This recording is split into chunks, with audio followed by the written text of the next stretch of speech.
Channel کو subscribe کریں اور بیل کے آئیکن پر پریس کر دیجئے تاکہ ہر نئی ویڈیو سب سے پہلے آپ حاصل کر سکیں۔ ایک بار درود پاک پڑھ کے کمنٹس میں اللہ لکھتے ہیں۔ اللہ جل وعلا کی حمد و ثنا کے بعد رسول رحمت، شفیع معظم، نبی محتشم، حضور ختم المرتبت صلی اللہ علیہ وآلہ وسلم کے حضور ناز میں اپنی عقیدتوں، ارادتوں اور محبتوں کا خراج پیش کرنے کے بعد واجب الاحترام ذوی الاحتشام معزز و مکرم سامعین، حاضرین، حاضرات، ناظرین و ناظرات، السلام علیکم ورحمۃ اللہ وبرکاتہ۔ مجھے اس بات کا شدت سے احساس ہے کہ یہ گراؤنڈ تنگ پڑ گئی ہے اور باہر سڑک سے ہم جس طرح گزر کے آئے ہیں آپ لوگوں کو بیٹھنے میں دقت محسوس ہو رہی ہے، لیکن کچھ وقت کے لیے نظم و ضبط کے ساتھ اگر آپ تشریف رکھیں گے، مشکل سہنے کے باوجود ایک دوسرے کو راحت پہنچانے کی کوشش کریں گے اور اپنی توجہات کو میری جانب مبذول کریں گے تو آج کے اس اجتماع کا مقصد حاصل ہوگا۔ کہیں یہ قیمتی وقت جگہ کی تلاش میں اور بسر نہ ہو جائے، جہاں جگہ ملی ہے کھڑے ہیں، بیٹھے ہیں، آواز اگر پہنچ رہی ہے تو اپنی توجہات کو میری جانب کر لیں۔ آج کی بابرکت شب جس کے دامن میں اتنی برکتیں ہیں کہ ہم اپنے دامن ہی تنگ پاتے ہیں، اپنی جولیاں ہی چھوٹی سمجھتے ہیں اور انوار ہیں کہ اتر رہے ہیں، دلوں کی دنیا حضور کی محبت سے سرشار ہے۔ اور آج ہمیں خوشی کیوں نہ ہو، آج کی شب میرے اور آپ کے آقا و مولا وہاں تک پہنچے ہیں جہاں کسی کا خیال بھی نہیں پہنچ سکتا۔ کوئی فلک تے رہ یار گیا، کوئی جا سدرا تے ہار گیا، ایک کالیاں زلفاں والا سی جڑا عرش تو بھی لنگ پار گیا۔ اتنا عروج کائنات میں حضور علیہ السلام سے پہلے نہ کبھی کسی کو ملا، نہ حضور کے بعد کسی کو ملا۔ وہ بلندیاں، وہ رفعتیں، وہ وسعتیں، وہ شان و شوکت، وہ عزت، وہ عظمت، وہ رفعت ان کا مقسوم ہوا جو انہی کا ہی حصہ ہے۔ اور اللہ تعالیٰ جل شانہ نے اتنا نوازا کہ کوئی کمی باقی نہیں رہی، اور حضور کے صدقے سے اس امت کو بھی نواز دیا گیا، بخشش کا وعدہ دے کر اس امت کے لیے 50 نمازوں کا تحفہ دے کے جو بعد میں سمٹ کے 5 رہ گئیں، اور خواتین سورہ بقرہ عطا کر کے اس امت کے دردوں کا درمان کیا اور انہیں سکون اور قرار کی دولت نصیب فرمائی۔ کتاب رحمت قرآن مجید اس واقعہ کو بہت شان و شوکت کے ساتھ بیان کیا ہے کہ وہ ذات پاک ہے جس نے اپنے عبد خاص کو، عبد مکرم کو رات کے مختصر حصے میں مسجد حرام سے مسجد خاص تک، مسجد اقصی تک سیر کرائی تاکہ وہ اپنے عبد خاص کو، اپنے بندہ خاص کو اپنی قدرت کی نشانیاں دکھائے۔ وہ مسجد اقصی جس کے اطراف میں رحمتیں برستی ہیں، انوار اترتے ہیں اور برکات کا نزول ہوتا ہے، اور پھر مسجد اقصی سے لے کر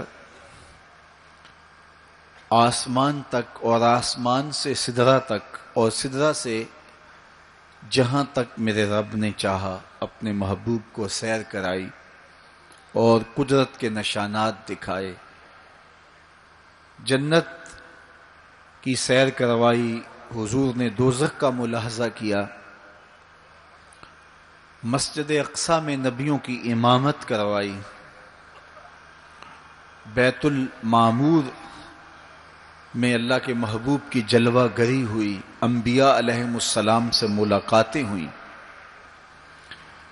اور سب سے بڑھ کر اللہ نے اپنے محبوب کو اپنا دیدار عطا فرمایا۔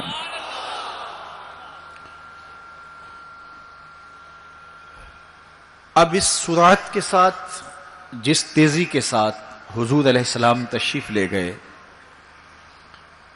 کہ رات کا مختصر حصہ تھا، قلیل وقت میں حضور گئے بھی ہیں اور آئے بھی ہیں، اور یہ ایک بہت بڑا امتحان تھا لوگوں کے لیے، کھرے اور کھوٹے کی پہچان ہونی تھی، لوگوں کے ایمان کا امتحان تھا، اور کفار نے اس پہ بہت ساری باتیں کی، اور ان کے ماننے میں یہ بھی نہیں آتا تھا کہ مسجد حرام سے مسجد اقصی تک کیسے گئے۔ ابو جہل نے گلی گلی جا کے پروپیگنڈا کیا کہ ہمارا کون سا مسجد اقصی میں آنا جانا نہیں ہے، تو 1 مہینہ جاتے ہوئے لگتا ہے، 1 مہینہ آتے ہوئے لگتا ہے، تو چھو کے بھی آنا ہو تو 2 ماہ چاہیے، اور یہ رات کے مختصر وقفے میں وہاں سے ہو کر آنے کی بات کر رہے ہیں، تو یہ کیسے ہم تسلیم کریں، یہ باتیں کیسے مان لیں؟ تو وہ مسجد حرام سے لے کے مسجد اقصی تک حضور علیہ السلام کے جانے اور آنے کو نہیں مانتے تھے، اور ماننے والوں نے کہا سر عرش بھی گئے ہیں اور واپس آئے ہیں، ہم اسے بھی مانتے ہیں۔ ابو جہل نے گلی گلی جا کے کہا، اور اس نے یہ سمجھا کہ یہ میرے ہاتھ ایک چیز آ گئی ہے جس سے میں لوگوں کو حضور سے دور کر سکوں، اور وہ پوچھتا پھرتا تھا بتاؤ یہ بات ماننے میں آتی ہے؟ اچانک حضرت ابو بکر صدیق رضی اللہ تعالیٰ عنہ سے ملاقات ہو گئی، تو کہا ابو بکر تم ہی بتاؤ، اگر کوئی کہے کہ رات کے مختصر حصے میں گیا بھی ہوں اور پلٹ کے بھی آیا ہوں تو یہ بات ماننے میں آتی ہے؟ تو فرمایا بالکل ماننے میں نہیں آتی، چھو کے بھی آنا ہو تو 2 ماہ چاہیے۔ سمجھا لوہا گرم ہو گیا، اب چوٹ پورے ٹکانے پہ بیٹھے گی، تو کہنے لگا کہ پھر جن کا کلمہ تم پڑھتے ہو انہوں نے یہ دعویٰ کیا ہے، تو حضرت ابو بکر صدیق فرماتے ہیں کہ وہ اس سے بھی عجیب کرے تو میں وہ بھی ماننے کو تیار ہوں، وہ تو آسمان کی خبریں دیتے ہیں، ہم وہ بھی مانتے ہیں۔ تو محبت والوں کے لیے، ایمان والوں کے لیے تو یہ قابل تعجب نہیں ہے۔ قرآن بتاتا ہے کہ حضرت سلیمان علیہ السلام نے کہا کہ مجھے تخت بلقیس چاہیے، تو ایک جن کھڑا ہو گیا، حضرت یہ خدمت میں سر انجام دیتا ہوں، کب تک لے کر آؤ گے؟ اس نے کہا دوپہر تک لے آؤں گا، مجلس برخاست ہونے سے پہلے پہلے تخت حاضر کر دوں گا۔ اور وہ کوئی ڈبیا نہیں تھی کہ جیب میں ڈال کے لے آنی ہو، وہ تخت اتنا بڑا تھا کہ 60 ہاتھ چوڑا تھا، 80 ہاتھ لمبا تھا اور کئی ہاتھ موٹا تھا، 7 کوٹڑیوں میں مکفل تھا، پہرے دار کھڑے تھے، 1 مہینے کی مسافت پہ تھا۔ اس کو جیب میں بھی ڈال کے لانا ہو تو پھر بھی 2 ماہ چاہیے، لیکن وہ اتنا بڑا تخت، اس کو وہاں سے لانا کوئی تماشائے لبے بام تو نہیں تھا۔ لیکن جن نے کہا حضرت میں مجلس برخاست ہونے سے پہلے پہلے وہ تخت حاضر کر دیتا ہوں۔ قرآن نے ساری تفصیل سورہ النمل میں بیان کی۔ اب کتنی بڑی پیشکش تھی، لیکن حضرت سلیمان نے کہا نہیں، مجھے اس سے بھی پہلے چاہیے۔ پھر وہ اٹھا جس کے سینے میں کتاب اللہ کا علم تھا، قال الذی عندہ علم من الکتاب۔ مفسرین نے ان کا نام آصب بن برخیہ بتایا ہے، جو حضرت سلیمان کا صحابی تھا۔ اس نے کہا حضرت میں یہ سعادت اپنے ذمے لینا چاہتا ہوں، آپ کو اگر جلدی چاہیے تو میں لے آتا ہوں۔ تو آپ نے فرمایا وہ تو دوپہر تک کا ٹائم دے رہا، بتاؤ تم کب لاؤ گے؟ تو وہ شخص جو زبور کا عالم تھا اور حضرت سلیمان علیہ السلام کا صحابی تھا، وہ بولا انا آتی کا بہی قبل ان یرتد الیک طرفک، حضور آپ آنکھ بعد میں جھپکیں گے، تخت پہلے حاضر ہوگا۔ اور حضرت سلیمان نے ابھی آنکھ جھپکی نہیں تھی، تخت سامنے پڑا ہوا تھا۔ بے ساختہ پکارا ھذا من فضل ربی، یہ میرے رب کا فضل ہے کہ جس نے میرے ماننے والے کو یہ روحانی طاقت اور توانائی نصیب کر دی۔ میں آپ سے کہتا ہوں کہ حضرت سلیمان کے امتی کی یہ شان ہے کہ 1 مہینے کی مسافت پر پڑا ہوا تخت آنکھ جھپکنے سے پہلے حاضر کر دیتا ہے، اور خود سلیمان مقتدی بن کے مسجد اقصی میں جس امام کے پیچھے کھڑے ہوں، اس امام کی شان کا عالم کیا ہوگا، ان کی رفعتوں کا عالم کیا ہوگا۔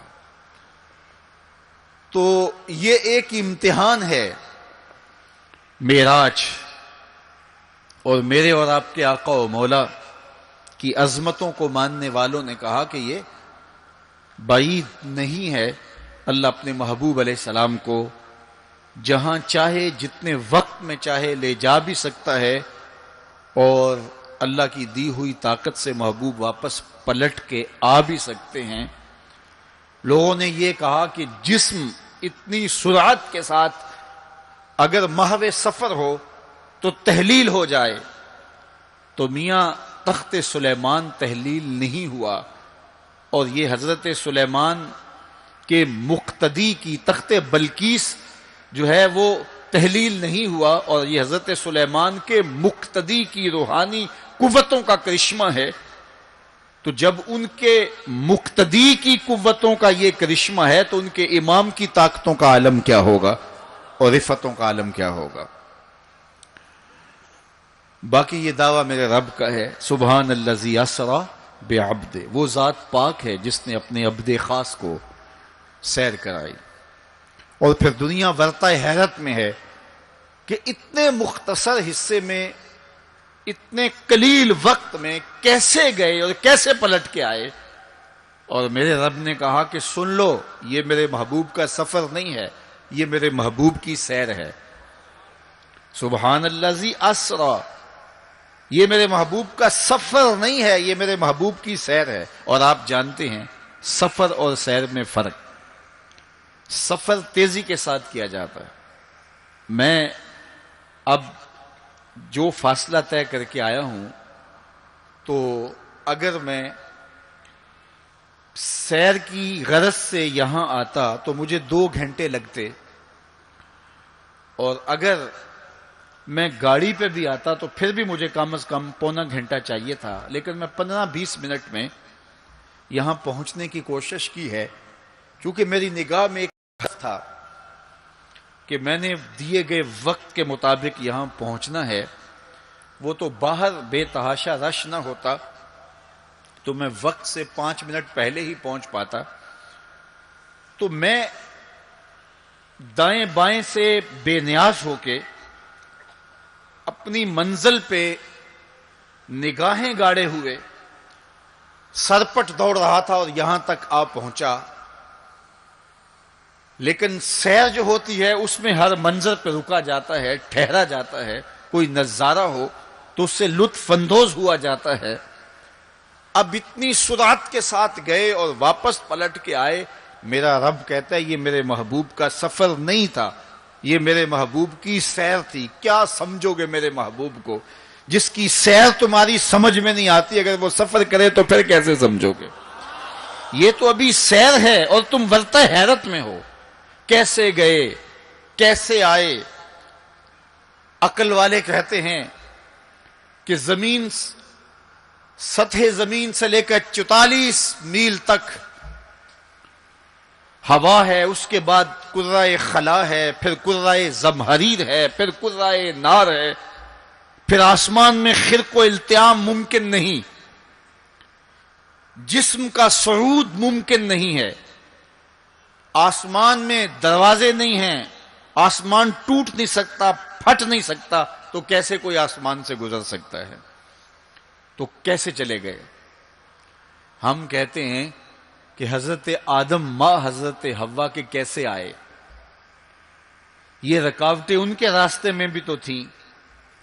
حضرت عیسیٰ علیہ السلام کے بارے میں ہمارا عقیدہ ہے کہ وہ پھانسی نہیں دیے گئے، سولی نہیں چڑھائے گئے، بلکہ اللہ نے ان کو آسمان پہ اٹھا لیا۔ تو یہ رکاوٹیں تو ان کے راستے میں بھی آئی ہوں گی، تو وہ کیسے چلے گئے؟ جب حضرت عیسیٰ جا سکتے ہیں، حضرت آدم آ سکتے ہیں، تو میرا نبی جا بھی سکتا ہے، میرا نبی آ بھی سکتا ہے۔ فرق یہ ہے ابھی تک جو گیا ہے پلٹ کے آیا نہیں، جو آیا ہے ابھی تک پلٹ کے گیا نہیں۔ میرے نبی گئے بھی ہیں، میرے نبی آئے بھی۔ سی راز میراج محبتاں دا نہیں سی کسے دی سمجھ وچ آن والا، سدیا طالب تے گیا مطلوب ہوتے، جبرائیل سی صد لے جان والا، بازے آخ دے بن دروازیاں تو کیویں پہنچیا عرش تے جان والا، ابر عقل نو ایتھے دخل کیے، جانے جان والا یا لے جان والا۔ یہ میرے رب کا دعویٰ ہے، اپنے محبوب کو سیر میں نے کروائی۔ تو کائنات میں جن رفعتوں تک، جن بلندیوں تک میرے حضور پہنچے، اچھا سیر کروائی کیوں؟ تو کہا کہ میں اپنے عجائب قدرت کی نشانیاں اپنے عبد خاص کو، عبد منیب کو، عبد مختار کو، عبد مکرم کو دکھانا چاہتا ہوں۔ اور پھر اللہ جل شانہ نے اپنے محبوب کو اتنی نشانیاں دکھائیں جن کا تعلق دیکھنے سے بھی تھا، جن کا تعلق وجدان سے بھی تھا، محسوسات سے بھی تھا، سننے سے بھی تھا۔ کبھی حضور علیہ الصلوۃ والسلام جنت کی خوشبو سونگھتے ہیں، نظاروں کی وادی دیکھتے ہیں، اور جنت کے محلات کو حضور ملاحظہ فرماتے ہیں، اور کبھی دوزخ کے اندر عذابوں میں مبتلا لوگوں کو حضور علیہ الصلوۃ والسلام دیکھتے ہیں، اور پھر اپنی امت کو بیان بھی فرمایا تاکہ وہ ان اعمال بد سے بچ جائیں جو جہنم میں لے جانے کا سبب اور ذریعہ ہے۔ آج کی شب خاص میں میں اور آپ اپنی زندگیوں پہ غور کریں، اور حضور علیہ السلام نے وہ جو ہمیں خبریں دی ہیں ان کو دیکھیں، اور کوئی ایسی کوتاہی کہیں ہمارے اعمال میں تو نہیں ہے، اگر ہے تو اس کو اپنے سے دور کر کے ایک نئی زندگی کا آج سے آغاز کریں۔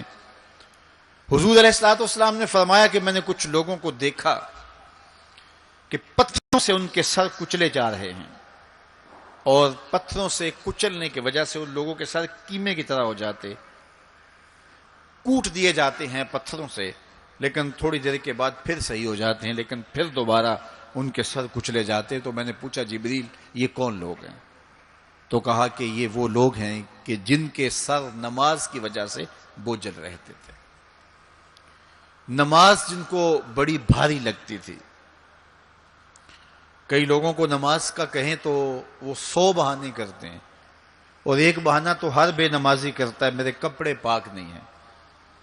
میرے والد گرامی فرمایا کرتے تھے تیرے کپڑے کیسے پاک ہو سکتے ہیں جب تو اللہ کے حضور جھکنا نہیں جانتا؟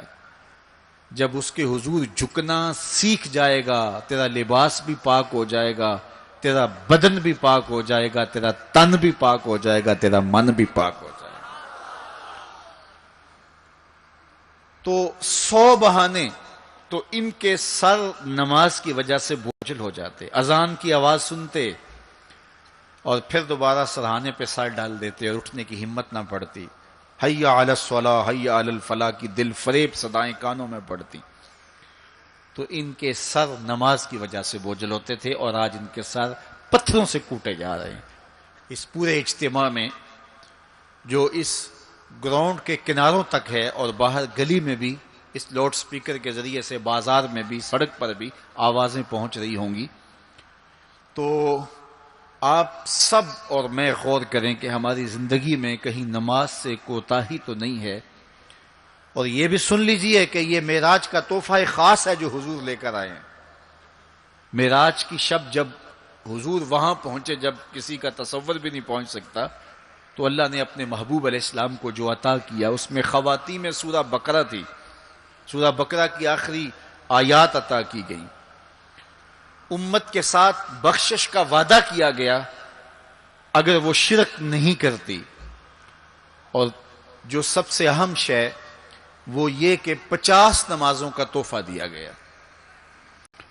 آقا کریم علیہ السلام 50 نمازوں کا ہدیہ اور تحفہ لے کر کے واپس پلٹے، چھٹے آسمان پہ حضرت موسیٰ علیہ السلام سے ملاقات ہوئی، اور انہوں نے کہا کہ میں بنی اسرائیل کا تجربہ رکھتا ہوں، اور امتوں کا گہرا تجربہ رکھنے کی وجہ سے میں آپ سے عرض کرتا ہوں کہ آپ اللہ کی بارگاہ میں جائیے اور نمازوں میں تخفیف کی درخواست پیش کیجئے، یہ 50 نمازیں نہیں پڑھ پائیں گے۔ تو حضرت موسیٰ علیہ السلام کے کہنے پہ حضور دوبارہ بارگاہ عزدی میں حاضر ہوئے اور عرض کی، تو 5 نمازوں کی رخصت ہو گئی، 45 رہ گئی، تو واپس پلٹے تو حضرت موسیٰ علیہ السلام نے پھر کہا کہ یہ 45 بھی نہیں پڑھ سکیں گے، آپ اللہ کی بارگاہ میں دوبارہ تخفیف کی درخواست پیش کیجئے۔ تو حضور دوبارہ جاتے ہیں، پھر آئے، پھر انہوں نے کہا، 9 مرتبہ واپس بھیجا، اور 50 سے 5 نمازیں رہ گئیں۔ جب 5 نمازیں لے کے حضور واپس آ رہے تھے تو حضرت موسیٰ پھر ملے، اور انہوں نے ایک بار پھر کہا، ایک بار اور جائیے۔ اب عادت باری کیا ہے، ہر بار درخواست کرنے سے 5 نمازوں کی رخصت ملتی ہے، اب رہ ہی 5 گئی ہیں، تو عادت باری کے مطابق اب یہ 5 بھی معاف ہو جائیں گی۔ تو حضور نے فرمایا، مجھے رب سے شرم آتی، رب سے حیا آتی ہے۔ امت سے توقع کی کہ یہ امت اتنی نکمی تو نہیں ہے کہ 5 نمازیں بھی نہ پڑھے۔ تو میرے اور آپ سے یہ ہمارے آقا و مولا کی توقع تھی کہ ہم 5 نمازیں ادا کریں، اور یہ 5 نمازیں ہمیں ثواب 50 کا ہی عطا کریں گے۔ لا تبدیل لکلمات اللہ، اللہ کی باتیں تبدیل نہیں ہوتی۔ بظاہر یہاں 9 مرتبہ تبدیلی آئی ہے، لیکن اللہ نے ایک ضابطہ دیا، من جاء بالحسنۃ فلہ عشر امثالھا، جو ایک نیکی کرے 10 کا ثواب دیتا ہوں، پڑھو گے 5 ثواب 50 کا ہی عطا کروں گا، چونکہ اللہ کی باتیں تبدیل نہیں ہوتی۔ تو یہ 5 نمازیں تحفہ معراج ہیں جو حضور لے کر کے آئے ہیں، اسی لیے الصلاۃ معراج المومنین کہا گیا کہ معراج اہل ایمان کے لیے، نماز اہل ایمان کے لیے معراج ہے۔ حضور کا معراج تو یہ کہ رخ مالک سے پردے اٹھے اور دیدار الہی کیا، اور وہاں تک پہنچے جہاں کسی کا تصور بھی نہیں پہنچ سکتا۔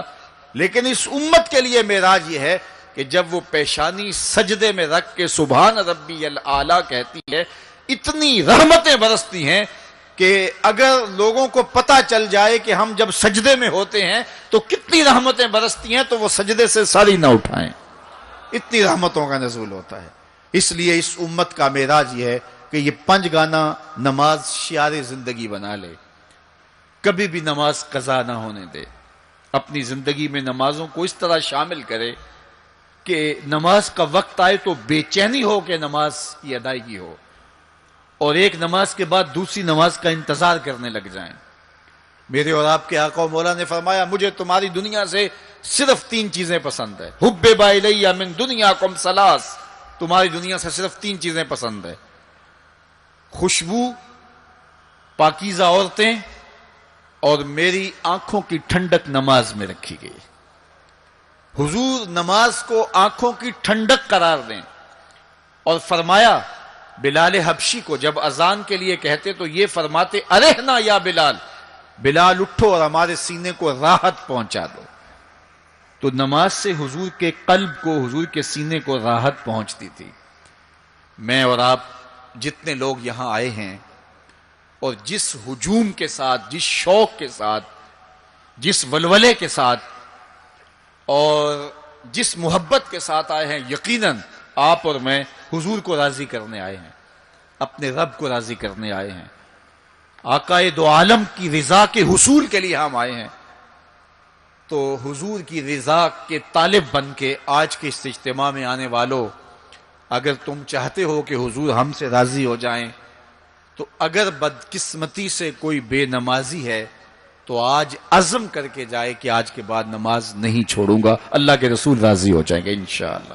چونکہ حضور نے نماز کو اپنی آنکھوں کی ٹھنڈک قرار دیا ہے، اپنے دل کا قرار نماز کو قرار دیا۔ ارحنا یا بلال، بلال ہمیں راحت پہنچا دو اذان دے کے، تو یہ حضور کے لیے راحت کا سبب تھا۔ تو 5 گانا نماز شعار زندگی رکھیں، اور جنہیں نماز نصیب ہے وہ یہ سمجھیں کہ نماز معراج المومنین ہے، تو پھر ہمیں سجدے میں اس کی لذت کیوں نصیب نہیں ہوتی؟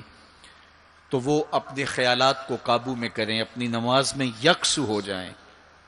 پڑے سجدے میں ہوں اور کھڑے دکان پہ ہوں تو پھر سجدہ سرور بخش نہیں ہوگا، پھر قیام لذت آفری نہیں ہوگا۔ تو اپنی نماز کو اس قدر یکسو کر لو کہ جب تم سجدے میں ہو، قیام میں ہو، رکوع میں ہو، تو سجدے، قیام اور رکوع کی لذت تمہیں حاصل ہو رہی ہو، تو پھر معراج کی لذتیں تمہیں نماز میں نصیب ہوں گی اور قرار نصیب ہوگا۔ تو کہا میں نے کچھ لوگوں کو دیکھا کہ ان کے سر کوٹے جا رہے ہیں، اور میں نے پوچھا یہ کون لوگ ہیں؟ تو کہا یہ وہ لوگ ہیں کہ جو نماز نہیں پڑھا کرتے تھے، جن کے سر نماز سے بوجھل رہتے تھے۔ پھر کچھ لوگوں کو دیکھا معراج کی شب، فرماتے ہیں کہ ان کے آگے اور پیچھے چیتھڑے بندھے ہوئے ہیں، اور وہ کانٹے دار جھاڑیاں تھوہر کھا رہے ہیں، کڑوی جھاڑیاں کھا رہے ہیں، اور گرم پتھر چاٹ رہے ہیں اور کھا رہے ہیں۔ تو میں نے پوچھا کہ یہ کون بد نصیب لوگ ہیں؟ تو کہا یہ وہ لوگ ہیں جو اپنے مال کا صدقہ نہیں دیا کرتے تھے۔ مال کی زکوٰۃ نہ ادا کرنے والے سخت عذاب میں مبتلا ہوں گے اور اللہ کے قہر و غضب کا شکار ہوں گے۔ اور پھر فرمایا میں نے ایسے لوگوں کو بھی دیکھا کہ جن کے سامنے انواع و اقسام کے کھانے پڑے ہوئے ہیں، ہنڈیا کے اندر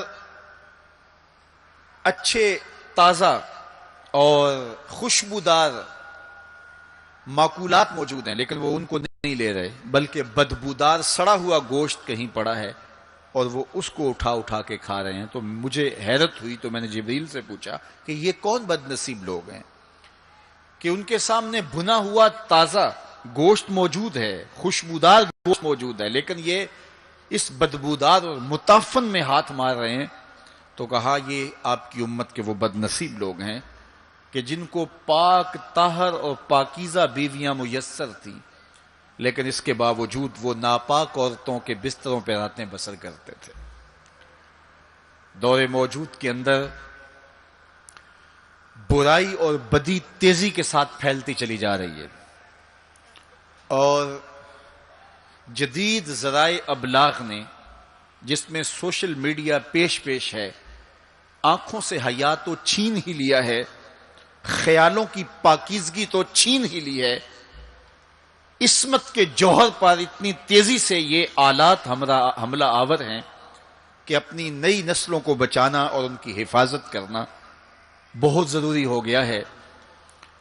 میری اور آپ کی ذمہ داری ہے کہ ہم اپنی اولادوں پر گہری نظر رکھیں اور ان کی حفاظت کریں، چونکہ اگر عصمت کا جوہر محفوظ نہ رہا تو پھر پلے کچھ بھی نہیں رہا، اگر آبرو سلامت نہیں رہی تو پھر پلے کچھ بھی نہیں رہا۔ قیامت کے دن ان لوگوں کو اس صورت کے اندر لایا جائے گا کہ وہ یہ غلیظ کھانے کھا رہے ہوں گے، اور ذلت اور رسوائی کی وہ زندگی ان کو سہنا پڑے گی، اور اللہ کے قہر و غضب کا شکار ہونا پڑے گا۔ اپنی خلوت کو اور اپنی جلوت کو پاکیزہ رکھنے کی کوشش کرو، اور اللہ کی رضا اپنا مقصود زندگی بنا لو۔ وہ آنکھ جو غیر محرم کو شہوت کی نظر سے دیکھتی ہے، قیامت کے دن جہنم کی آگ سے بھر دی جائے گی۔ اپنے خیالوں کو بھی پاکیزہ کرو، اپنی سوچوں کو بھی پاکیزہ کرو، اور اپنی زندگی کی ایک ایک ساعت کو اپنے مالک کے حضور پیش کرو، اور اللہ سے توفیق مانگو خیر کی اور برکت اور رحمت کی۔ جب انسان کی نگاہ پاک نہیں رہتی تو خیال پراگندہ ہوتے ہیں، خیالات کی ناپاکیزگی اس کی عصمت کے جوہر پہ حملہ آور ہوتی ہے، اور شیطان کے لیے یہ بڑی خوشی کی بات ہے کہ کوئی نوجوان اپنی عصمت اور اپنی آبرو کو داؤ پہ لگا دے۔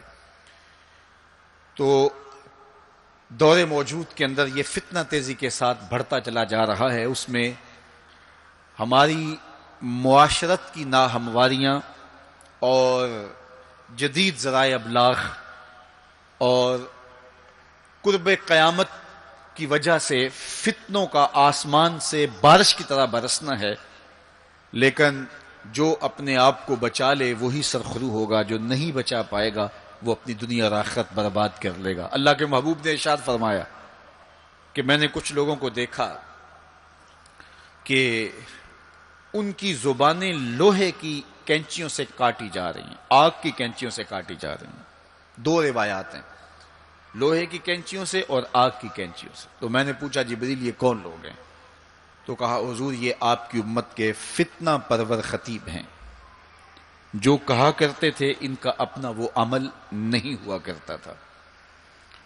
لوگوں کے اندر فتنہ اور فساد بپا کرنے والے لوگ، جن کی زبان کی تلخیاں معاشروں کے اندر تفریق پیدا کرتی ہیں، بھائی بھائی سے لڑ پڑتا ہے، میاں بیوی کے درمیان تفریق پیدا کر دیتے ہیں، نفرت کی چنگاریاں ان کی زبان اگلتی ہے، اور ان کے لہجے لوگوں کے اندر تفریق، تشدد، افتراق اور فرقہ بندیاں پیدا کرتے ہیں۔ تو ایسے لوگ قیامت کے دن ان کی زبانیں لوہے کی کینچیوں سے کاٹ دی جائیں گی، جس کی صورت اللہ کے محبوب پہلے ہی ملاحظہ فرما چکے۔ تو بدترین اس امت کے لوگ بھی علماء ہیں، اور بہترین اس امت کے لوگ بھی علماء ہیں۔ فتنہ انہی سے شروع ہوتا ہے اور انہی میں پلٹتا ہے۔ ان کے پاس بیٹھنے سے خیر ملتی ہے اگر وہ خیر کی راہوں کے مسافر ہوں، اور اگر یہ طبقہ خراب ہو جائے اور شر پہ اتر آ جائے، شر پہ اتر آئے، تو پھر سب سے زیادہ شر بھی انہی کے دامن سے پھوٹتی ہے۔ ان کی زبان جب زہر اگلنے لگے اور ان کے لفظ شعلے بن جائیں تو معاشرے بسم ہو کے رہ جاتے ہیں اور معاشرے جل کے خاشاک ہو جاتے ہیں۔ اس لیے خاص طور پہ اس طبقے کو اپنا ہمیشہ محاسبہ کرنے کی ضرورت ہے کہ ہمارے عمل سے، ہمارے رویے سے، طرز زندگی سے، ہماری گفتگو سے، ہمارے کسی لہجے سے کسی کے لیے تفریق، تشدد، افتراق اور لڑائی پیدا نہ ہو۔ تو یہ بات بہت ہی اہم ہے جو اللہ کے محبوب علیہ الصلوۃ والسلام نے بیان فرمائی۔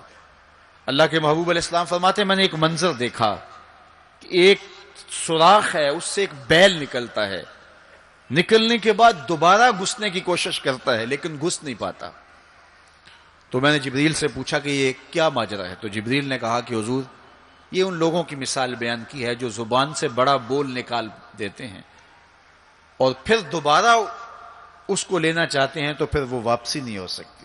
بعض اوقات آپ کوئی ایسی بات کر دیتے ہیں جس سے فتنہ پھیلنا شروع ہو جاتا ہے، جس سے شر پھیلنا شروع ہو جاتی ہے، جس سے معاشرے کے اندر تشدد اور افتراق پیدا ہونا شروع ہو جاتا ہے، جس سے لوگ آپس میں الجھ پڑتے ہیں۔ تو آپ آرام سے زبان سے کوئی جملہ نکال دیتے ہیں لیکن بعد میں اس کو واپس لینا چاہیں لیکن وہ شر پھیل چکی ہوتی ہے۔ تو اسی لیے ہمارے بزرگوں نے ہمیں یہ کہا ہے کہ بولنے سے پہلے 100 مرتبہ بات کو تول لو، غور کر لو، فکر کر لو۔ کمان سے تیر نہ نکلا ہو، آپ کے پاس اختیار ہوتا ہے کہ جب چاہو اس کو پھینک لو، لیکن جب آپ کمان سے تیر چھوڑ چکے ہوں تو پھر آپ کا اختیار ختم ہو جاتا ہے۔ پھر وہ زخمی کرے، کسی کی موت کا سبب بنے، یا وہ تیر ضائع چلا جائے، پھر تمہارا اختیار نہیں ہوتا۔ تو بولنے سے قبل ضرور سوچو کہ میری زبان سے نکلا ہوا کوئی جملہ اس معاشرے پر کیا اثر پیدا کرے گا، اور جب زبان سے جملہ نکل گیا تو پھر آپ کے اختیار میں نہیں ہے۔ تو یہ بہت ضروری ہے۔ اس وقت ہر بندہ جو زبان میں آئے بول دیتا ہے، ہر بندے کو اس وقت بولنے کی جو لت ہے، اور آج کل تو وہ سوشل میڈیا کے اوپر جو من میں آیا تنہائی میں وہ لکھ دیا، اور لکھ کے معاشرے کے اندر لوگوں کے اندر وہ چیز وائرل کر دی، جس طرح کی تصویر چاہا ڈال دی، لیکن پھر بعد میں وہ آپ کے اختیار میں چیز نہیں رہتی ہے۔ بلکہ اب تو اتنے بخسیس اور اتنے نیچ فطرت کے لوگ بھی سوشل میڈیا پہ بیٹھے ہوئے ہیں. کسی زمانے کے اندر جو گندے مزاج کے لوگ ہوتے تھے وہ واش روم کے اندر بیٹھ کر کے چھپ کے اپنے خب سے باطن کا اظہار کرتے تھے اور واش روم کی دیواروں کے اوپر جو ان کے من میں غلاظت ہوتی وہ لکھ دیا کرتے تھے. پبلک واش رومز کے اندر ایسے مناظر آپ نے بھی دیکھے ہوں گے کہ انسانیت کا سر شرم سے جھک جاتا ہے. ایسے چھوٹی سوچ کے لوگ وہاں بیٹھ کر کے جو ہے وہ لکھ دیا کرتے تھے. اب وہی لوگ، ان کو ایک سوشل میڈیا کا پلیٹ فارم مل گیا ہے اور وہ یہاں اپنے بند کمرے میں جو چاہیں لکھ کے اس کے اوپر ڈال دیں، اور اس کی شر اور اس کا فساد اور اس کی غلاظت، اس کی گندگی کے چھینٹے کہاں کہاں تک پہنچتے ہیں ان کو اس سے غرض نہیں ہوتی. تو ایک ایک حرف جو زبان سے نکلتا ہے، تمہارے قلم سے نکلا ہوا ایک ایک جملہ، اس کا حساب ہونا ہے قیامت کے دن. ایک ایک چیز کے بارے میں پوچھا جائے گا. اور آج اگر تم سوشل میڈیا پہ کوئی بات چھوڑتے ہو یا کسی مجمع عام کے اندر کوئی بات کرتے ہو یا تنہائی کے اندر کوئی بات کرتے ہو اور پھر اس کی شر پھیلتی ہے، تو وہ شر تو پھر سفر کرتی رہے گی. تم اب وہ جملے کہنے چھوڑ بھی دو، تم اپنا وہ اکاؤنٹ بند بھی کر دو، لیکن وہ شر، وہ غلاظت، وہ گندگی، وہ چھینٹے جو اڑے تھے وہ آگے بڑھتے رہیں گے اور اس کا گناہ تمہارے نامہ اعمال میں، تمہارے کھاتے میں درج ہوتا رہے گا. حتیٰ کہ تم مر بھی گئے تو پھر بھی تمہارے نامہ اعمال کے اندر وہ سب کچھ اترتا رہے گا. اس لیے اپنے آپ کو محتاط کرنے کی ضرورت ہے اور اپنے ایک ایک لمحے کو محفوظ کرنے کی ضرورت ہے. اپنے وقت کو قیمتی جانو. اپنی زبان کو کھولنے سے قبل 100 بار سوچو کہ جو میں لفظ کہہ رہا ہوں وہ کیا مجھے کہنا چاہیے یا نہیں. میرے اور آپ کے آقا و مولا نے فرمایا جو اللہ اور پچھلے دن پر ایمان رکھتا ہے وہ خیر کی بات کہے ورنہ چپ رہے. اس کا چپ رہنا اس کے لیے بہتر ہے، اور اگر وہ کہنا چاہتا ہے تو وہ خیر کی بات کہے. تو فرمایا میں نے وہاں بیل نکلتے ہوئے دیکھا اور پھر دوبارہ گھسنا چاہتا ہے تو گھس نہیں پاتا. تو کہا جبریل نے کہ یہ وہ بول ہے جو زبان سے نکالا جا چکا ہے، اب دوبارہ زبان میں اس کو داخل نہیں کیا جا سکتا. اور مختلف صورتیں حضور نے دیکھی. لوگوں کو عذابوں کے اندر مبتلا دیکھا، لوگوں کو تکلیفوں کے اندر مبتلا دیکھا، کسی کو خون کی نہر کے اندر غوطے کھاتے دیکھا، کسی کے پیٹ کے اندر سانپ دیکھے. اور جبریل سے پوچھا تو جبریل نے عرض کی یا رسول اللہ یہ سود خور ہے، یا رسول اللہ یہ حرام کھانے والا ہے، یہ فلاں جرم کا مرتکب شخص ہے. تو وہ صورتیں حضور علیہ السلام کو دکھائی گئی اور وہ مناظر حضور کو دکھائے گئے. اور دوسری جانب جنت میں حضور نے ان خوش نصیب لوگوں کو بھی دیکھا کہ جن کی نیکیوں کی وجہ سے وہ اللہ کی رحمتوں کے حصار میں ہیں. ایک شخص کو دیکھا جو نور عرش میں ڈوبا ہوا ہے اور وہ نور ہی نور میں ہے. اللہ اکبر. تو جبریل سے حضور نے پوچھا یہ کون شخص ہے؟ تو جبریل امین نے اس کی 3 خوبیاں بیان کی. ان میں سے ایک خوبی یہ تھی کہ وہ اپنے والدین کا فرما بردار ہے. حضور علیہ السلام نے معراج کی شب بہت نظارے دیکھے، جنت دوزخ کو مشاہدہ کیا. حضور نے انبیاء علیہ السلام سے ملاقاتیں کی. پہلے آسمان پہ حضور علیہ السلام نے حضرت آدم علیہ السلام کو دیکھا. دوسرے آسمان پہ دیگر حتیٰ کہ 7ویں آسمان تک مختلف نبیوں کو دیکھا. اور پھر اس کے بعد حضور علیہ السلام 7 آسمانوں سے گزرتے ہوئے جب سدرۃ المنتہا پہ پہنچے تو جبریل امین نے کہا کہ حضور اب اس سے آگے میں نہیں جا سکتا. اللہ اکبر. پھر سبز نوری تخت آیا جس پہ حضور جلوہ فراز ہوئے. رف نامی اس تخت پہ حضور بیٹھے. پھر حضور وہاں تک پہنچے جہاں کسی کا خیال بھی نہیں پہنچ سکتا. خرد سے کہہ دو کہ سر جھکا لے، گماں سے گزرے گزرنے والے، یہاں خود پڑے ہیں جہت کو لالے. کوئی کیا بتائے کدھر گئے تھے، سراغ عین و متا کہاں تھا، نشان کیف و الا کہاں تھا. نہ کوئی ساتھی نہ کوئی راہی، نہ سنگ منزل نہ مرحلے تھے. کمان امکان کے جھوٹے نکتوں تم اول آخر کے پھیر میں ہو. محیط کی چال سے پوچھو کدھر سے آئے کدھر گئے تھے، کوئی حد ہے ان کے عروج کی، بلغل اولاب کمالے۔ حضور علیہ الصلوۃ والسلام فرماتے رأیت ربی فی احسن صورہ، اللہ اکبر، سب سے بڑی دولت جو حضور نے ملاحظہ کی، سب سے بڑا نور جو حضور نے دیکھا، سب سے بڑی قدرت کی نشانی جو حضور نے دیکھی، وہ یہ تھا کہ حضور نے سر کی آنکھوں سے اپنے رب کا دیدار کیا۔ نور ہی نور، اجالے ہی اجالے، روشنیاں ہی روشنیاں۔ اللہ اکبر، خود بلایا محبوب کو اور اپنا جلوہ دکھایا۔ ایک کوہ طور پہ خود چل کے جاتے ہیں، رب ارنی انظر الیک، مالک میں تجھے دیکھنا چاہتا ہوں۔ تو جواب کیا ملتا ہے؟ لن ترانی، اے موسیٰ تم مجھے نہیں دیکھ سکتے۔ اور ایک ام ہانی کے گھر لیٹے ہیں اور چادر اوڑھ کے استراحت کر رہے ہیں، جبریل جا کے حاضر ہو کے عرض گزار ہوتے ہیں، ان اللہ اشتاق الی لقائک یا رسول اللہ، محبوب آپ لیٹے ہو، آپ کا رب آپ کا دیدار کرنا چاہ رہا ہے۔ تبارک اللہ، شان تیری، تجھی کو زیبا ہے بے نیازی۔ کہیں پہ وہ جوش لن ترانی، کہیں تقاضے وصال کے تھے۔ ایک کوہ طور پہ خود چل کے جاتا ہے اور دیدار کی طلب کرتا ہے، مالک میں تجھے دیکھنا چاہتا ہوں۔ جواب کیا ملتا ہے؟ لن ترانی، اے موسیٰ تم نہیں دیکھ سکتے۔ پہم اسرار ہوتا ہے بار بار، یا اللہ میں تجھے دیکھنا چاہتا ہوں۔ علماء نے لکھا جب یہ کہہ دیا گیا تم نہیں دیکھ سکتے تو پھر تقاضا کیوں تھا؟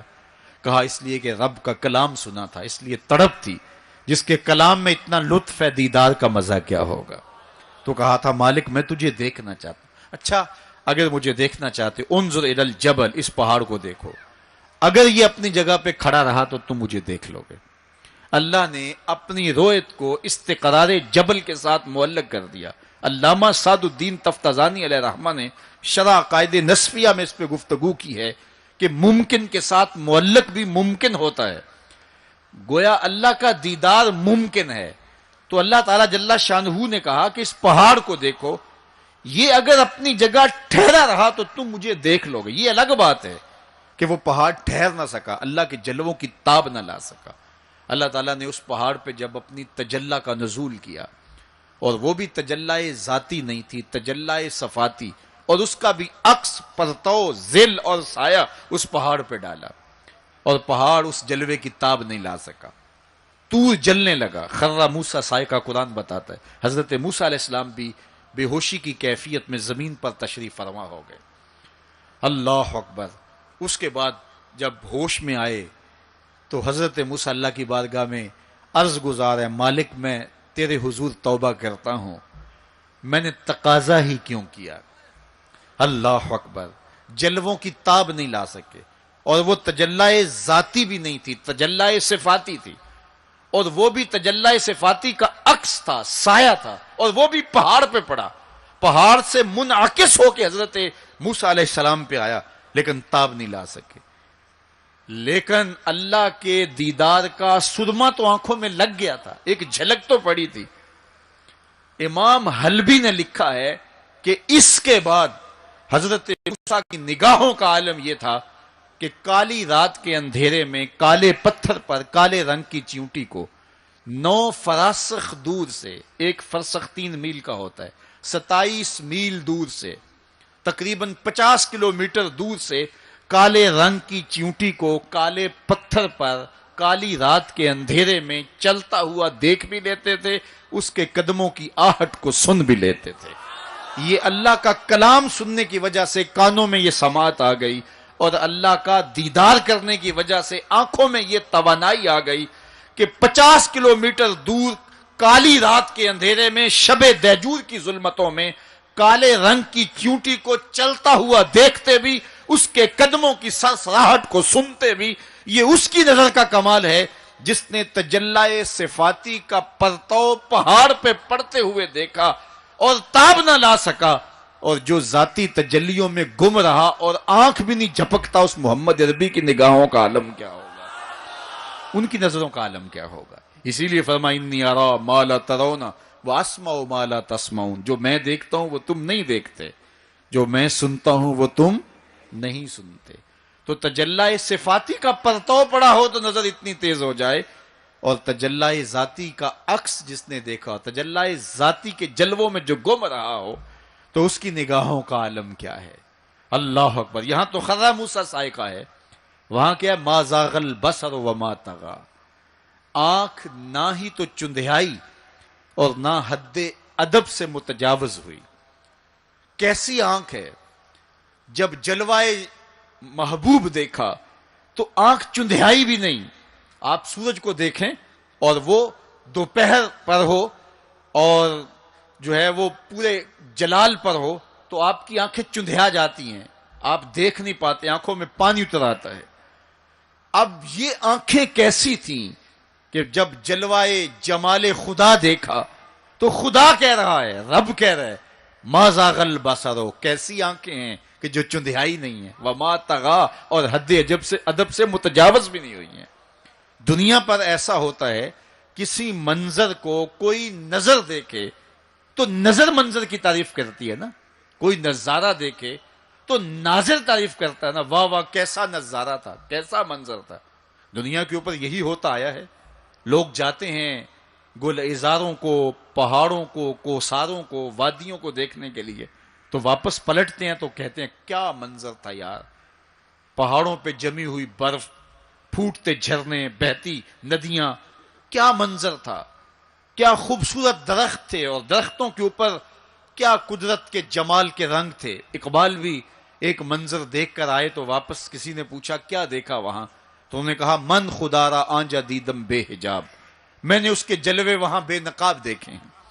تو جب کوئی ناظر کسی منظر کو دیکھتا ہے تو ناظر منظر کی تعریف کرتا ہے کہ واہ واہ کیسا منظر تھا، آنکھوں سے ہٹتا ہی نہیں ہے. یہ پہلی مرتبہ دنیا میں ایسا ہوا کہ ناظر نے منظر کو دیکھا تو منظر کہنے لگا واہ کیسی آنکھ ہے جو نہ چندھیاتی ہے نہ حد ادب سے گزرتی ہے. یہ پہلی بار ایسا ہوا. ما زاغ البصر وما طغی.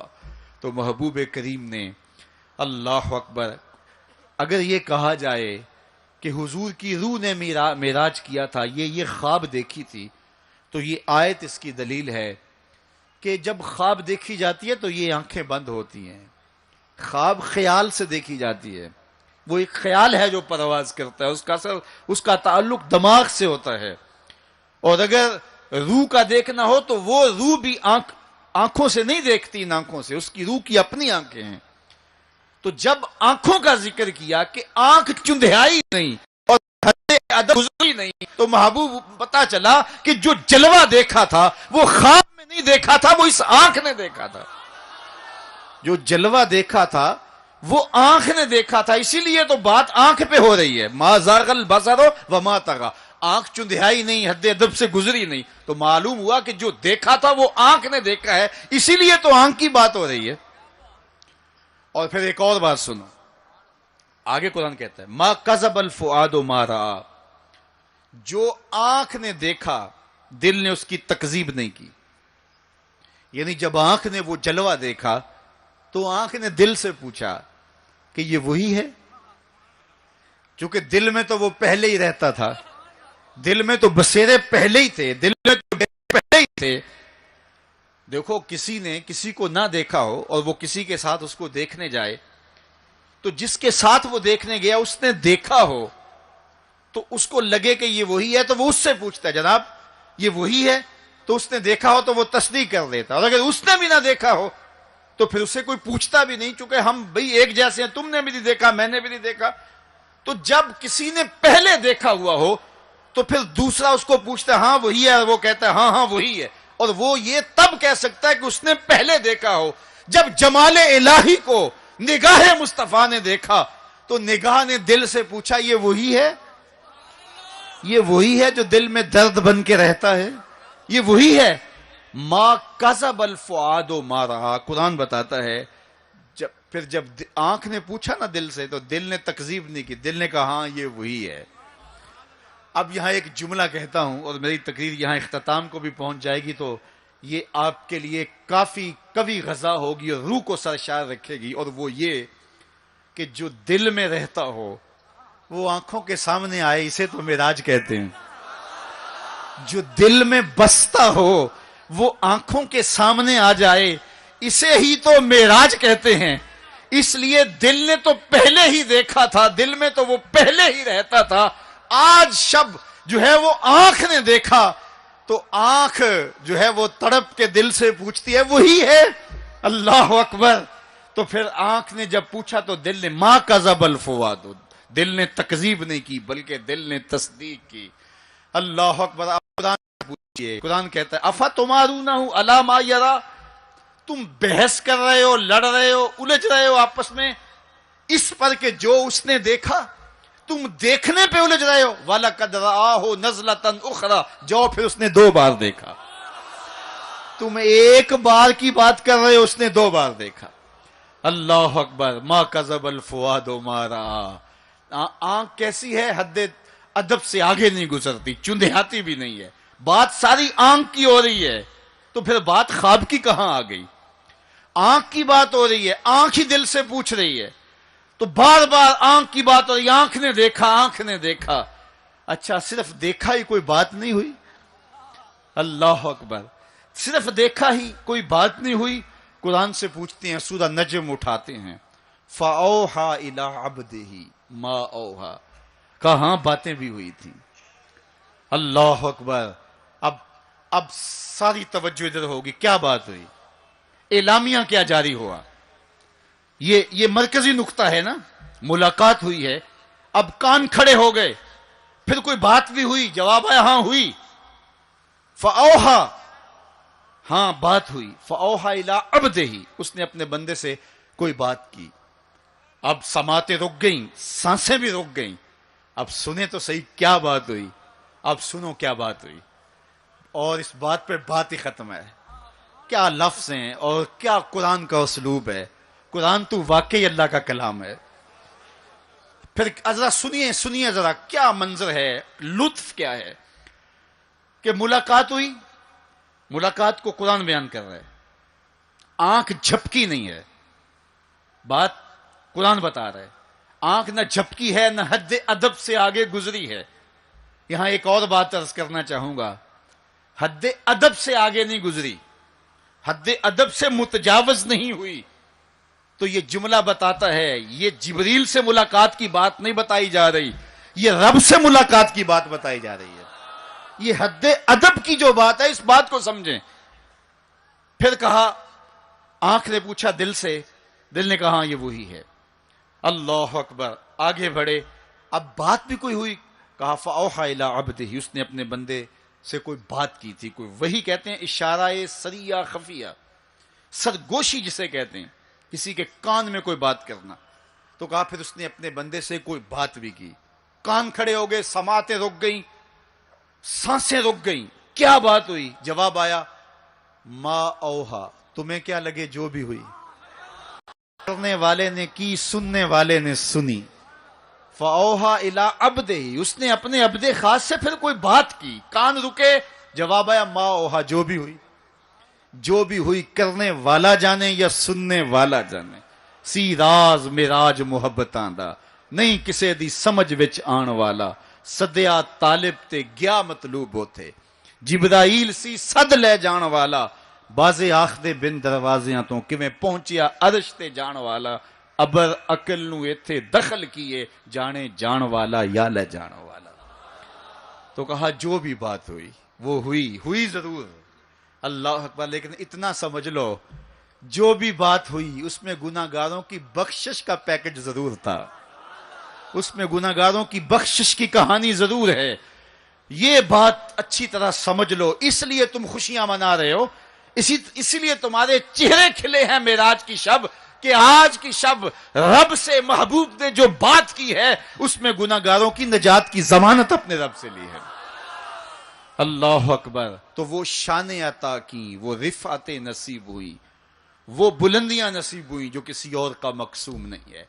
ایک شب کا محفل معراج کیا, ساری زندگی ان کے نام پر درود پڑھتے رہیں, ان کے دین کے لیے اپنے آپ کو وقف کر دیں, اور ایک ایک سانس ان کے نام کر دیں.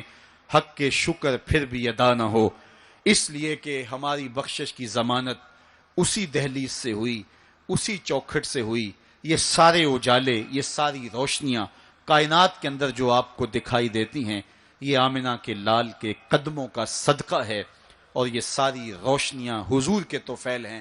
انشاءاللہ العزیز شب برات کو مرکز مصطفیٰ کے اندر اسی طرح جشن ہوگا، اور یہ رات خاص طور پہ توبہ کی رات ہے۔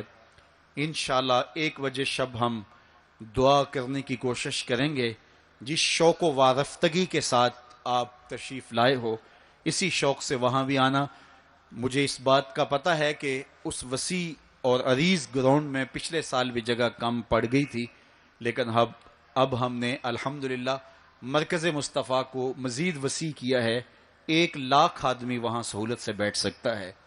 تو انشاءاللہ العزیز یہ 14 اور 15 شعبان کے درمیانی شب آپ کا وہاں انتظار کریں گے۔ اب بارگاہ رسالت مآب میں سلام پیش کیا جائے گا، سلام کے بعد دعا ہوگی۔ دعا عبادت کا مغز ہے، اس میں سارے لوگ شریک ہو کے جائیں۔